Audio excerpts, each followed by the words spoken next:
Vice-Chancellor and President, I am pleased to present to you Professor Sir Christopher Whitty, the Chief Medical Officer for England, who has made remarkable contributions to the fields of public health, science and health policy, and clinical medicine. Many highly distinguished individuals come to this stage to receive an honorary doctorate. Today, our honorary graduate is both distinguished and, as a result of events none of us will ever forget, is also a household name. Sir Chris has received many accolades and awards in recent years: Fellow of the Academy of Medical Sciences in 2011, Companion of the Order of the Bath in the 2015 New Year's Honours List for public and voluntary services to tropical medicine in the UK and Africa.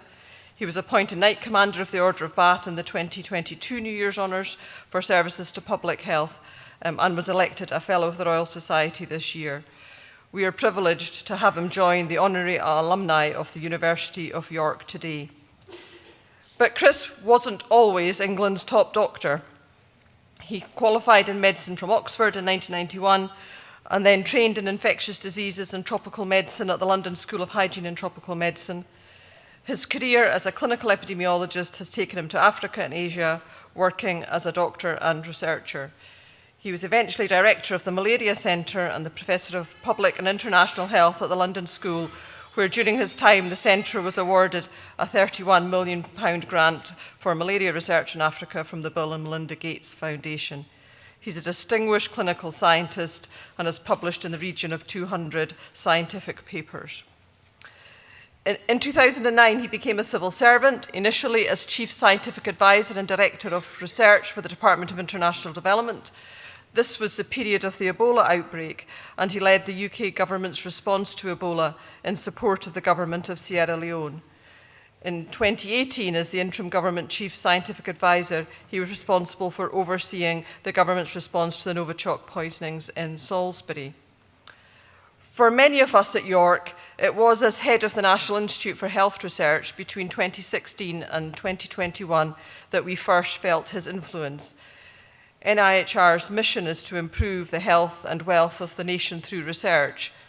During his tenure in charge, NIHR certainly did that. It obtained oversight of the international development budget and significantly increased NIHR total spend due to successfully argued spending rounds. Sir Chris focused on ensuring that public health research and research into multimorbidities was promoted. During that period, our colleagues in departments across York, mainly the Department of Health Sciences, the Medical School, the Centre for Health Economics and the Centre for Reviews and Dissemination, were awarded over £78 million in research funding from NIHR. But it is as England's Chief Medical Officer that Chris Whitty is best known.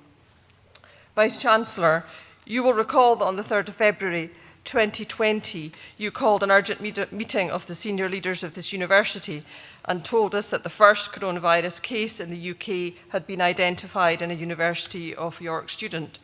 We had been watching the global movement of this pandemic for weeks, and you will remember as well as I do the degree of uncertainty in the conversation that followed your briefing, as we took in that coronavirus was here in the UK and in our university.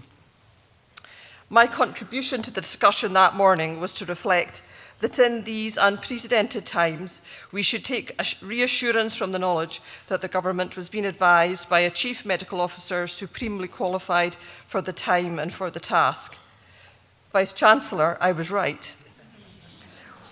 What we saw during these months was Chris's daily public appearances at press briefings and interpretation of statistics for the public. Behind the scenes, there must have been relentless meetings, briefings, discussions, etc., which overall contributed to the extraordinary contributed to leadership of the extraordinary response to COVID from the healthcare and scientific communities in this country. And despite all this, Professor Whitty also contributed to clinical care in London. Since the pandemic, he's focused on the more traditional responsibilities for the Chief Medical Officer and has particularly focused on addressing health inequalities, most particularly in coastal areas. And as we as a university work with our NHS partners and our near communities on the Yorkshire coast, this is pertinent for us as a university for public good. I am very pleased that today we are recognising Professor Whitty's significant and sustained contributions to science, healthcare and public life. Vice-Chancellor and President, I am delighted to be able to present Professor Sir Christopher Whitty, Doctor, Researcher, Civil Servant, and above all, Public Servant, for the award of Doctor of the University, honoris causa.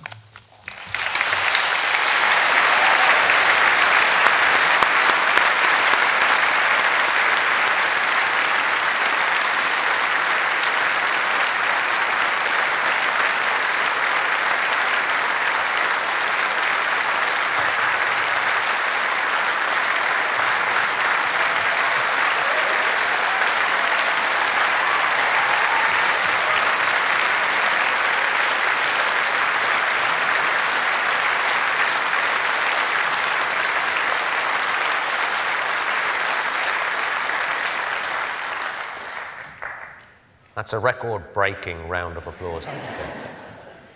Through the power vested in me by the University of York, I have the honour and the great pleasure of conferring on you the degree of Doctor of the University, honoris causa. Chris.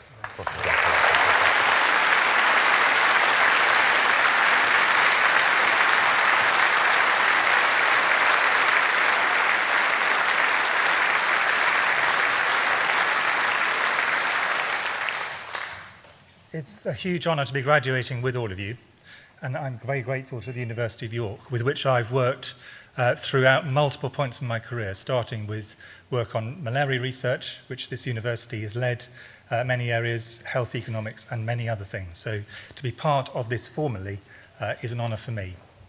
Professor MacLeod was very clear, only 3 minutes, so I'm only going to make 3 points. The first point is directed directly to those graduating today, is to add my congratulations for 2 reasons. Graduating at any point is difficult. You've had the most difficult period, you and the 2 years immediately before you, of any student in living memory. And that's an extraordinary achievement.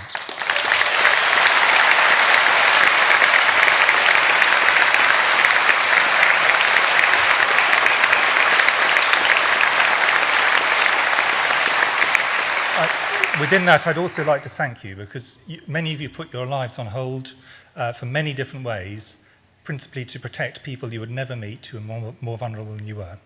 This is a great gift of altruism to future generations, and indeed previous generations, who are generally those at most at risk.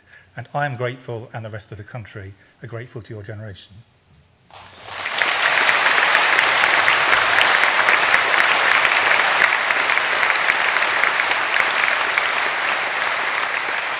The two other points I just wanted to make was, the first was about the power of science.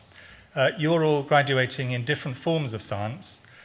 Science is what got us out of the pandemic. Science is what has got us out of every single major medical problem. It doesn't matter which science you come from, psychology, pharmacology, medicine, nursing. Science has led the way in producing drugs, vaccines, interventions, including talking therapies, a variety of different tools for diagnosis. It is a remarkable driver of positive futures for everyone in the UK and around the world. This is a great research university, steadily ascending the REF channels, and that is very important. You can feel very proud of York, both for its teaching, which I know is outstanding, but also its research contribution. Some of you will go on to be scientists. As a practicing scientist, it is a phenomenal profession to go into. The final thing I wanted to say is to those of you who are choosing not to become scientists, but become practitioners of whatever sort, was just really to reinforce the joy of practice. There is nothing more enjoyable, nothing more personally satisfying, and nothing more professionally satisfying than be a practitioner of any sort. It may be clinical, if you're nursing or clinical psychology. It may be in other areas where you use your skills. But practice is enjoyable and incredibly powerful for those whose lives you touch. So whichever path you choose, whether a research path or a practice path, it's a very bright and encouraging future, and one which I hope and am very confident you will enjoy. Thanks again to the university for this great honour. I'm very privileged to be part of you.